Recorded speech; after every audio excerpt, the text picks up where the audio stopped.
ദൈവതിരുനാമം മഹത്വപ്പെടട്ടെ. Bible reading പ്രോഗ്രാമിൽ സംബന്ധിക്കുന്ന എല്ലാവർക്കും കർത്തൃനാമത്തിൽ സ്നേഹവന്ദനം അറിയിക്കുന്നു. ഇന്ന് നമ്മൾ വായിക്കുകയും ധ്യാനിക്കുകയും ചെയ്യുന്നത് വിശുദ്ധ അപ്പോസ്തല പ്രവൃത്തികൾ 8-ാമത്തെ അധ്യായമാണ്. 7-ാം അധ്യായത്തിൻ്റെ അവസാനത്തിൽ സ്തെഫാനോസിനെ കല്ലെറിഞ്ഞ് കൊല്ലുന്നതായ ഭാഗമാണ് നമ്മൾ വായിച്ചത്. അന്ന് അവരുടെ വസ്ത്രം, കല്ലെറിഞ്ഞവരുടെ വസ്ത്രം സൂക്ഷിച്ചിരുന്ന ആൾ ശൗല്. അതിനുശേഷം ക്രൈസ്തവ സഭയുടെ മേൽ വലിയ പീഡകൾ ഉണ്ടായിട്ട് ജനം ഒക്കെ അവിടെ നിന്ന് ജെറുസലേമിൽ നിന്ന് ചിതറി പോകുന്ന ഒരു സാഹചര്യം ഉണ്ടാകുന്നുണ്ട്. വലിയ പീഡ അവരുടെ മേലുണ്ടായി. ഇത് നമ്മൾ മനസ്സിലാക്കണം. ഇതൊക്കെ അടുത്തടുത്ത് നടക്കുന്ന വർഷങ്ങൾ നടക്കുന്നതല്ല. കുറേ വർഷങ്ങൾ ഗ്യാപ്പ്, ഏകദേശം 36 വർഷത്തെ ചരിത്രമാണ് അപ്പോസ്തല പ്രവൃത്തികളെന്ന് ആമുഖത്ത് ഞാൻ അത് പറഞ്ഞിരുന്നു. യേശുക്രിസ്തുവിൻ്റെ ക്രൂശമരണത്തിന് ശേഷം ഒരു 36 വർഷത്തെ ചരിത്രമാണ് ഈ അപ്പോസ്തല പ്രവൃത്തികളിൽ രേഖപ്പെടുത്തിയിരിക്കുന്നത്. അപ്പോൾ അത് കഴിഞ്ഞപ്പോൾ കുറേശ്ശെ ഈ ക്രൈസ്തവ സമൂഹത്തിന്മേൽ പീഡയുണ്ടാവുകയും അവർ പല സ്ഥലങ്ങളിലേക്കൊക്കെ അങ്ങ് ചിതറിപ്പോവുകയും ചെയ്തു. ഈ സമയത്താണ് അതുകൊണ്ട് അങ്ങനെ ചിതറിപ്പോയത് കൊണ്ട് ഒരു ഗുണമുണ്ടായി. അത് അവരുടെ മേൽ പീഡയേൽക്കുക എന്നുള്ള സങ്കടകരമായ ഒരു കാര്യമാണെങ്കിലും അതുകൊണ്ട് സഭയ്ക്ക് വളർച്ചയുണ്ടായി. വിശ്വാസികൾ എവിടെയെല്ലാം ചെന്നോ അവിടെയെല്ലാം ദൈവനാമം പ്രഘോഷിക്കപ്പെട്ടു. ദൈവനാമത്തിൽ, യേശുക്രിസ്തുവിൻ്റെ നാമത്തിൽ ധാരാളം വിജാതീയർ വിശ്വസിച്ച് ക്രിസ്ത്യാനികളാകുന്ന സാഹചര്യമുണ്ടായി. ഇപ്പോൾ ജീവിതത്തിലുണ്ടാകുന്ന വിശ്വാസികളുടെ ജീവിതത്തിലുണ്ടാകുന്ന ഓരോ പ്രതിസന്ധി ഘട്ടത്തിനും ദൈവത്തിന് അതിനപ്പുറത്ത് വലിയൊരു ഉദ്ദേശമുണ്ട് എന്ന രീതിയിൽ നമ്മളതിനെ, അപ്പോൾ നമുക്ക് സങ്കടകരമാണെങ്കിലും പിന്നീട് അത് ഏറെ അനുഗ്രഹകരമായിട്ട് തീരുമെന്ന സത്യം കൂടി നമ്മൾ മനസ്സിലാക്കേണ്ടതാണ്. അങ്ങനെ ചിതറിപ്പോയ കൂട്ടത്തിലാണ് പീലിപ്പോസ്, അല്ലെങ്കിൽ ഈ സ്തെഫാനോസിനോട് ചേർന്ന് നിയമിക്കപ്പെട്ട 7 ശമാശന്മാരിൽ ഒരാളാണ് പീലിപ്പോസ്. ഈ പീലിപ്പോസ്, ഇപ്പോൾ ഇവിടെ പറയുന്ന പീലിപ്പോസ് കർത്താവിൻ്റെ 12 ശിഷ്യന്മാരിൽപ്പെട്ടയാളല്ല.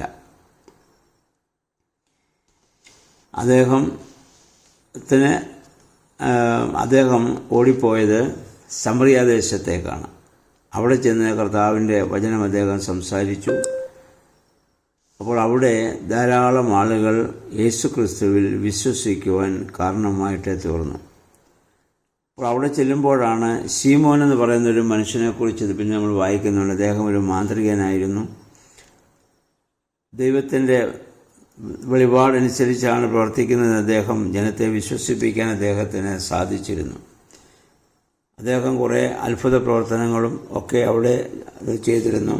മന്ത്രവാദവും അതുപോലെയുള്ള ചില കാര്യങ്ങളൊക്കെ അദ്ദേഹം ചെയ്തതുകൊണ്ട് ദൈവപുരുഷനെന്ന രീതിയിൽ അദ്ദേഹത്തെ പലരും ആദരിക്കുകയും ബഹുമാനിക്കുകയും ചെയ്തിരുന്നു. എന്നാൽ പീലിപ്പോസ് ശമാശൻ ചെന്ന് അദ്ദേഹത്തിൻ്റെ പ്രസംഗങ്ങൾ കേട്ടുകഴിഞ്ഞപ്പോൾ, അദ്ദേഹത്തിൻ്റെ പ്രവർത്തനം കണ്ടപ്പോൾ ആളുകൾ ഈ ശീമോനെ വിട്ടിട്ട് പീലിപ്പോസിൽ വിശ്വസിക്കാൻ തുടങ്ങി. അപ്പം അങ്ങനെയാണ് പീലിപ്പോസിൻ്റെ ആ സുവിശേഷ പ്രസംഗ മുഖാന്തരം സമരിയ ദേശത്ത് ധാരാളം ആളുകൾ യേശുക്രിസ്തുവിൽ വിശ്വസിക്കുവാൻ കാരണമായിട്ട് തീർന്നു. യേശുവിൻ്റെ ക്രൂശ മരണം അടുത്ത സമയത്ത് യെരുശലേമിലേക്കുള്ള യാത്രയിൽ 2 ദിവസം അവിടെ താമസിക്കാൻ കർത്താവ് ആഗ്രഹിച്ചതൊക്കെ നമ്മൾ നേരത്തെ വായിച്ചാണ് ലൂക്കോസിൻ്റെ സുവിശേഷം 9-ാം അധ്യായത്തിൽ.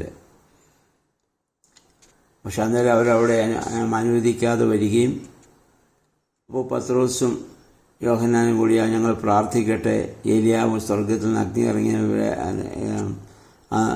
അന്നത്തെ ആ സമൂഹത്തെ നശിപ്പിച്ചതുപോലെ ഞങ്ങൾ പ്രാർത്ഥിക്കട്ടെ എന്നൊക്കെ ഇവർ യേശുവിനോട് ചോദിച്ച ഭാഗങ്ങളൊക്കെ നമ്മൾ ചിന്തിച്ചതാണ്. ആ പ്രദേശത്തിനാണ് ഇപ്പോൾ വലിയ മാറ്റം സംഭവിച്ചിരിക്കുന്നത്. സമറിയ ദേശത്തിന് ആദ്യം കർത്താവിൻ്റെ ശുശ്രൂഷ നാളുകളിൽ സമരിയ സ്ത്രീ മുഖാന്തരം ആ ദേശമൊക്കെ മാനസാന്തരപ്പെട്ടതാണ്. പിന്നീട് അവർ പഴയ ജീവിതത്തിലേക്ക് തന്നെ മടങ്ങിപ്പോകേണ്ട സാഹചര്യം വന്നു. കർത്താവിൻ്റെ പ്രസംഗത്തിൽ വിശ്വസിച്ച് അന്നാരും ക്രിസ്ത്യാനികളായിട്ടില്ലല്ലോ. എന്നാൽ പീലിപ്പോസ് ശമാശൻ്റെ പ്രവർത്തനം മുഖാന്തരം പീലിപ്പോസ് അവരെയെല്ലാം സ്നാനപ്പെടുത്തി യേശുവിൽ വിശ്വസിപ്പിച്ചാണ്. എന്നാൽ അവരുടെ മേൽ അന്നേരം പരിശുദ്ധാത്മാവ് വന്നിട്ടില്ല.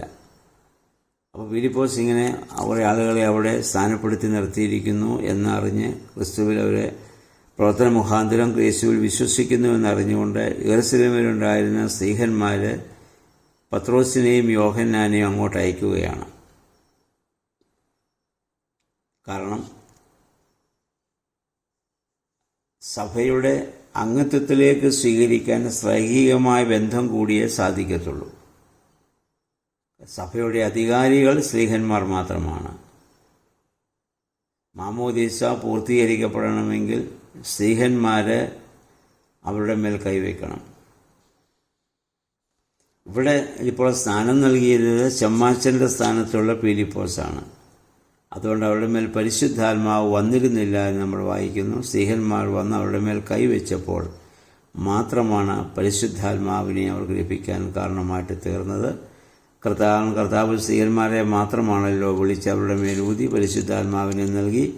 എൻ്റെ പിതാവ് എന്നെ അയച്ചതുപോലെ ഞാൻ നിങ്ങളെ അയക്കുന്നു എന്ന് പറഞ്ഞത് ഈ സ്ത്രീഹന്മാരോട് മാത്രമാണ്. അതുകൊണ്ട് അവരുടെ കൈവപ്പ് മുഖാന്തരം മാത്രമേ അത് ലഭിക്കുകയുള്ളൂ. അതിൻ്റെ ഒരു തുടർച്ചയാണ് ക്രൈസ്തവ സഭയുടെ പൗരോഹിത്യ, അതിപ്പോൾ സഭയിലെ നിലനിൽക്കുന്ന പൗരോഹിത്യം എന്ന് നമ്മൾ പറയുന്നത്.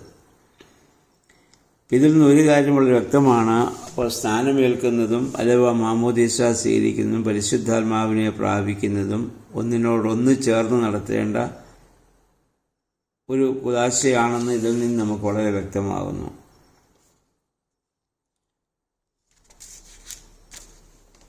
അപ്പോസ്തലപ്രവൃത്തികൾ 19:6 മുതലുള്ള ഭാഗങ്ങൾ നമ്മൾ വായിക്കുമ്പോഴും പൗലോസ് എഫേസുസിലെത്തിയപ്പോൾ ഇവിടെ സ്ഥാനമേറ്റു എന്ന് പറയുന്നതിൽ ആളുകളെ കണ്ടു. ചോദിച്ചപ്പോൾ അവരേറ്റത് സ്നാപക യോഹന്നാൻ്റെ സ്ഥാനമായിരുന്നു. അപ്പോൾ പൗലോസ് ചോദിച്ചു, നിങ്ങൾ പരിശുദ്ധാത്മാവിനെ പ്രാപിച്ചോ? പരിശുദ്ധാത്മാവുണ്ട് ഞങ്ങൾ കേട്ടിട്ട് പോലുമില്ല. അത് കേട്ടാറെ പൗലോസ് അവരുടെ മേൽ കൈവയ്ക്കുകയും അവർക്ക് പരിശുദ്ധാത്മാവിനെ ലഭിച്ചതായി നമ്മൾ വായിക്കുകയും ചെയ്യുന്നുണ്ട്. ആ സ്ഥാനശേഷം പുതിയ നിയമത്തിൽ ഇന്ന് പരിശുദ്ധാത്മാ നൽവരത്തിനു വേണ്ടി നമ്മൾ ഉപയോഗിക്കുന്നതാണ് വിശുദ്ധ മൂറോൻ. വിശുദ്ധ മൂറോൻ്റെ പ്രത്യേകത എന്തെന്ന് ചോദിച്ചാൽ ഒരു ക്ലാസ്സായിട്ട് എടുക്കേണ്ടതാണെങ്കിലും അത്യാവശ്യ ചില കാര്യങ്ങൾ പറഞ്ഞു പോകട്ടെ. വിശുദ്ധ മൂറോൻ തൈലത്താൽ മാമോദീസായ്ക്ക് ശേഷം പരിശുദ്ധാത്മാ ആവാസത്തിനായി മുദ്ര ആകുത്തപ്പെടുന്നുണ്ട്. ഈ വിശുദ്ധ തൈലം നമ്മുടെ കർത്താവിൻ്റെ സംസ്കാര സമയത്ത് ഉപയോഗിച്ച മൂറും അൽവായിയും എന്ന സുഗന്ധദ്രവ്യങ്ങൾ കബറിൽ നിന്നെടുത്തതും ഒലിവെണ്ണയും ചേർത്ത് സ്ത്രീഹന്മാരുടെ പ്രാർത്ഥനയോടെ നിർമ്മിച്ചതാണ്. ഇന്നും സഭയുടെ പ്രധാന തലവൻ പരിശുദ്ധ പാത്രികീസ് ബാവ മൂറോൻ വിശദീകരിക്കുമ്പോൾ മുൻ ശേഷിപ്പിൽ നിന്ന് കുറേ എടുത്ത് അതിനോട് ചേർക്കുന്നുണ്ട്. അങ്ങനെ ഇന്നും വിശുദ്ധ സഭയുടെ അല്ലെങ്കിൽ വിശ്വാസികളുടെ ശരീരത്തിൽ അഭിഷേകം ചെയ്യപ്പെടുന്നതായ വിശുദ്ധ മൂറോനിൽ നമ്മുടെ കർത്താവിൻ്റെ ശരീരത്തെ സ്പർശിച്ച സുഗന്ധ വസ്തുക്കളുമായി ബന്ധമുണ്ട് എന്ന കാര്യം നമ്മൾ മനസ്സിലാക്കുമ്പോൾ എത്ര വലിയ അനുഗ്രഹമാണ്, ശ്രേഷ്ഠതയാണ് സുറിയാനി സഭയിലെ അംഗങ്ങൾക്ക് ലഭിച്ചുകൊണ്ടിരിക്കുന്നതെന്ന കാര്യം കൂടി നമ്മൾ സ്മരിക്കേണ്ടതാണ്. ഈ തൈലം ആദിമകാലം മുതൽ ഉപയോഗിച്ചിരുന്നു എന്നതിന് സഭാപിതാക്കന്മാരുടെ ആദിമകാല സഭാപിതാക്കന്മാരുടെ എഴുത്തുകളിൽ ഇതുണ്ട്. അപ്പസ്തോലിക കാലം കഴിഞ്ഞ് ഉടനെ ജീവിച്ച AD 150 മുതൽ 240 വരെ ജീവിച്ചിരുന്ന തെർത്തുല്യൻ അദ്ദേഹം രേഖപ്പെടുത്തിയിരിക്കുന്ന ഇങ്ങനെയാണ്: സ്നാനം കഴിഞ്ഞു വന്നാൽ ഉടനെ ഞങ്ങൾ വാഴ്ത്തപ്പെട്ട തൈലം കൊണ്ട് പൂർണ്ണമായി പൂശപ്പെടുന്നു. ഇത് പൂർവിക നടപടി അനുസരിച്ചാകുന്നു. ഈ തൈലത്തിൻ്റെ പൂശൽ ശരീരത്തിന്മേലാണ് നടത്തുന്നതെങ്കിലും ആത്മീകമായി നമുക്കത് പ്രയോജനപ്പെടുന്നുവെന്ന് അദ്ദേഹം പറയുന്നു. AD 181 ജീവിച്ചിരുന്ന വിശുദ്ധ തെയോഫിലോസ് പറയുന്നു, ദൈവത്തിൻ്റെ തൈലം കൊണ്ട് നിങ്ങൾ അഭിഷേകം ചെയ്യപ്പെടണം. അതുമൂലമാണ് നാം ക്രിസ്ത്യാനികൾ അഭിഷേകം ചെയ്യപ്പെട്ടവർ എന്ന് വിളിക്കപ്പെടുന്നത്. AD 200 ജീവിച്ചിരുന്ന വിശുദ്ധ ഹിപ്പോലിത്തിയോസ് അദ്ദേഹം പറയുന്നു, ഈ തൈലം എന്താകുന്നു? അത് പരിശുദ്ധാത്മാവിൻ്റെ ശക്തിയാണ്. അതിനാലാണ് സ്നാനം കഴിഞ്ഞാൽ ഉടനെ വിശ്വാസികൾ പൂശപ്പെടുന്നത്. ശ്ലൈഹിക പാരമ്പര്യത്തിൽ പറയുന്നുണ്ട്, സ്നാനം കഴിഞ്ഞാൽ ഉടനെ കശീശ ഓർ ബിഷപ്പ് അല്ലെങ്കിൽ വൈദികരെ വിശദീകരിക്കപ്പെട്ട തൈലം ഒഴിച്ച് ഏറ്റയാളുടെ തലയിൽ വെച്ചുകൊണ്ട് സർവശക്തനായ പിതാവിൻ്റെയും പുത്രൻ്റെയും പരിശുദ്ധാത്മാവിൻ്റെയും നാമത്തിൽ വിശുദ്ധ തൈലം കൊണ്ട് ഞാൻ നിന്നെ അഭിഷേകം ചെയ്തിരിക്കുന്നു എന്ന് പറഞ്ഞ് അവനെ അഭിഷേകം ചെയ്യണം. അപ്പോൾ അങ്ങനെ അഭിഷേകം ചെയ്യപ്പെടുമ്പോൾ ആ ആൾ ദൈവത്താൽ അഭിഷിക്തനാവുകയും ക്രിസ്തുവിൻ്റെ കൃപ അവനിലുണ്ടാവുകയും ചെയ്യും. AD 308 ജീവിച്ചിരുന്ന വിശുദ്ധ അപ്രൈം പറയുന്നു, വിശുദ്ധ തൈലം മൂലം പരിശുദ്ധാത്മാവ് തൻ്റെ ആടുകൾമേൽ മുദ്ര പതിക്കുകയാണ്. പരിശുദ്ധാത്മാവിൻ്റെ ആയുധവർഗം അണിയുകയാണ്. AD 315 ജീവിച്ചിരുന്ന സഭാപിതാവായ വിശുദ്ധ കോറിലോസ് അല്ലെങ്കിൽ സിറിൽ പറയുന്നു, സ്നാനം കഴിഞ്ഞ ഉടൻ ക്രിസ്തു അഭിഷിക്തനായതിൻ്റെ ദൃഷ്ടാന്തമായി മൂറോൻ ആദ്യമായി നൽകപ്പെടുന്നു. അപ്പോൾ സ്നാനം മാത്രം പോരാ, പരിശുദ്ധാത്മാ അഭിഷേകവും വേണം. ശ്ലൈഹിക കാലത്ത് അവർ കൈവച്ച് പരിശുദ്ധാത്മാവിനെ നൽകി. തുടർന്ന് അതേ ആവശ്യത്തിനായി അവർ വിശുദ്ധ തൈലം കൂദാശ ചെയ്തു. സ്നാനമേൽക്കുന്നവർ സ്നാനം കഴിഞ്ഞാൽ ഉടനെ ആ വിശുദ്ധ തൈലത്താൽ ആദ്യകാലം മുതൽ അഭിഷേകം ചെയ്യപ്പെട്ടു വന്നിരുന്നു. ഈ പതിവ് ഇന്ന് സുറിയാനി സഭയിൽ ഉണ്ട് എന്ന കാര്യം നമുക്കറിയാം. അപ്പോൾ മൂറോൻ അഭിഷേകത്തിൻ്റെ പ്രാധാന്യം നമ്മൾ മനസ്സിലാക്കേണ്ടതാണ്. ഇനി ഈ അധ്യായത്തിൽ 17 മുതൽ 18 വരെയുള്ള ഭാഗങ്ങളിൽ ശീമോൻ്റെ ഒരു ദുർമോഹം നമുക്ക് കാണാൻ പറ്റുന്നുണ്ട്. അദ്ദേഹം ഇവിടെ ശിഷ്യന്മാരോട്, അതായത് പീലിപ്പോസിനോട് ആവശ്യപ്പെടുന്നു ആ ശക്തി അദ്ദേഹത്തിന് കൊടുക്കാൻ വേണ്ടി. അദ്ദേഹം ഇതിനു മുൻപ് ഇങ്ങനെ മാന്ത്രിക വിദ്യയാൽ പല വീര്യപ്രവൃത്തികളും ചെയ്തിരുന്ന ആളാണ്. അദ്ദേഹം സ്നാനമേറ്റ് പീലിപ്പോസിൻ്റെ പ്രസംഗത്തിൽ മാനസാന്തരപ്പെട്ട് സ്നാനമേറ്റ ആളാണ്. എങ്കിലും പീലിപ്പോസ് ചെയ്യുന്ന വീര്യപ്രവൃത്തികൾ കണ്ടപ്പോൾ, ജനത്താൽ അംഗീകരിക്കപ്പെടുന്ന കണ്ടപ്പോൾ അദ്ദേഹത്തിനും വീണ്ടും മോഹമുണ്ടായിട്ട് അദ്ദേഹം അത് ആവശ്യപ്പെടുന്നുണ്ട്. അപ്പോൾ പരിശുദ്ധാത്മ ശക്തി അങ്ങനെ പണം കൊണ്ട് സമ്പാദിക്കാവുന്നതല്ല എന്ന് പീലിപ്പോസ് അദ്ദേഹത്തെ അവിടെ ഓർമ്മപ്പെടുത്തുന്നുണ്ട്. ഇനി ഇതിൻ്റെ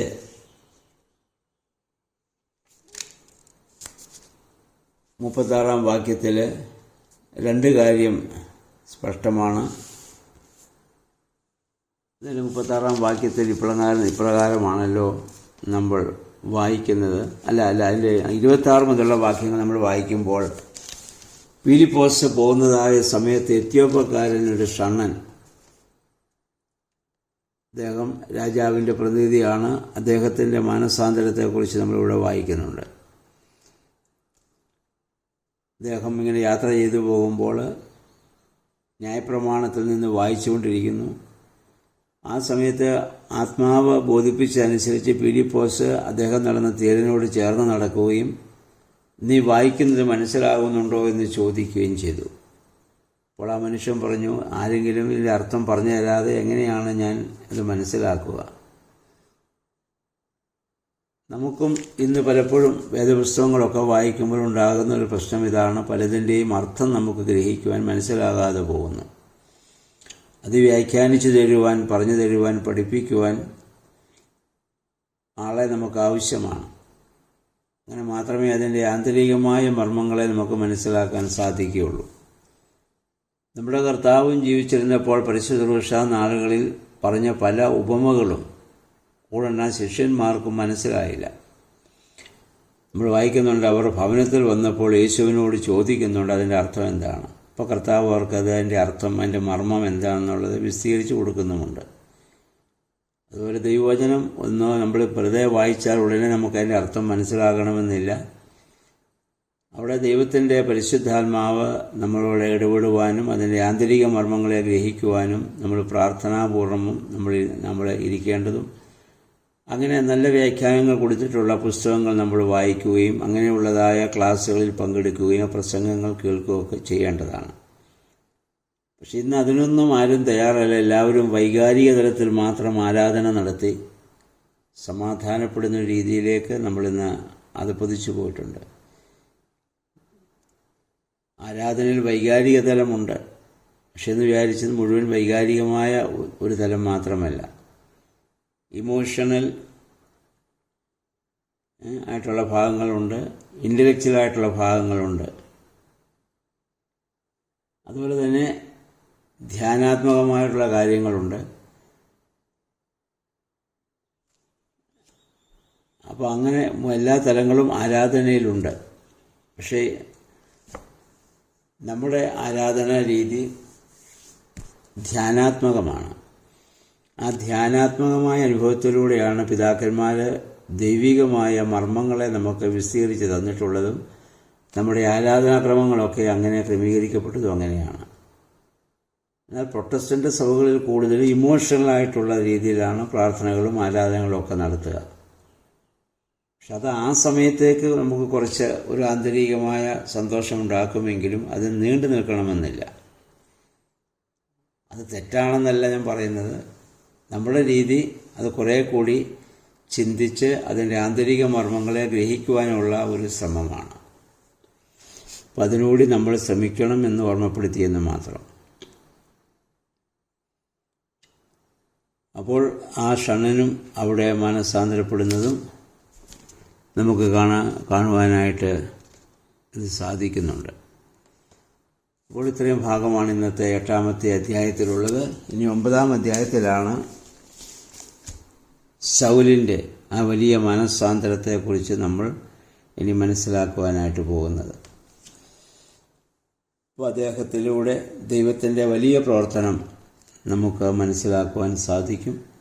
ഇന്ന് 8-ാം അധ്യായത്തിൽ നമ്മൾ വായിച്ച ഈ ഭാഗങ്ങൾ പല പ്രാവശ്യം വായിച്ച് ധ്യാനിക്കുന്നതിനും ദൈവത്തിൻ്റെ പരിശുദ്ധാത്മാവിൻ്റെ പ്രവർത്തനത്തിനായി നമ്മെ സമർപ്പിക്കുവാനും നമുക്കിടയായിട്ട് തീരണം.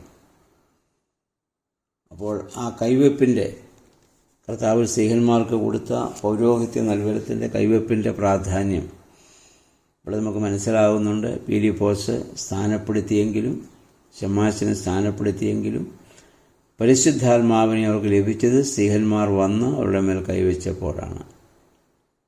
സമറിയാദേശത്തിനുണ്ടായ മാനസാന്തരം നമുക്കൊരു മാതൃകയാവട്ടെ. നമ്മളും ശമര്യരെ പോലെ കർത്താവിനെ ആദ്യം സ്വീകരിക്കുകയും പിന്നെ തള്ളിപ്പറയുകയും ചെയ്യുന്ന അവസരത്തിനുള്ള അനുഭവം നമ്മുടെ ജീവിതത്തിലുണ്ട്. എന്ന് പറഞ്ഞാൽ പരസ്യമായിട്ട് വാക്കുകൊണ്ട് തള്ളിപ്പറഞ്ഞിട്ടില്ല, പക്ഷേ ദൈവത്തെ അന്വേഷിക്കാതെ ഒക്കെ നമ്മൾ ജീവിക്കുന്ന സാഹചര്യങ്ങളുണ്ട്. അതിൽ നിന്ന് വീണ്ടും ഒരു തിരിച്ചുവരവ് ശമര്യാദേശത്തിനുണ്ടായതുപോലെ നമ്മുടെ ജീവിതത്തിലും ഉണ്ടാവട്ടെ. അപ്പോഴാണ് നമ്മൾ വീണ്ടും ആത്മസംതൃപ്തിയുള്ളവരായിട്ട് തീരുക. അതിന് പരിശുദ്ധാത്മാവെ ശക്തീകരിക്കണമേ എന്ന് നമുക്ക് പ്രാർത്ഥിക്കാം. നല്ല ഒരു ശുഭദിനം എല്ലാവർക്കും ആശംസിക്കുന്നു. ദൈവനാമം മാത്രം മഹത്വപ്പെടട്ടെ.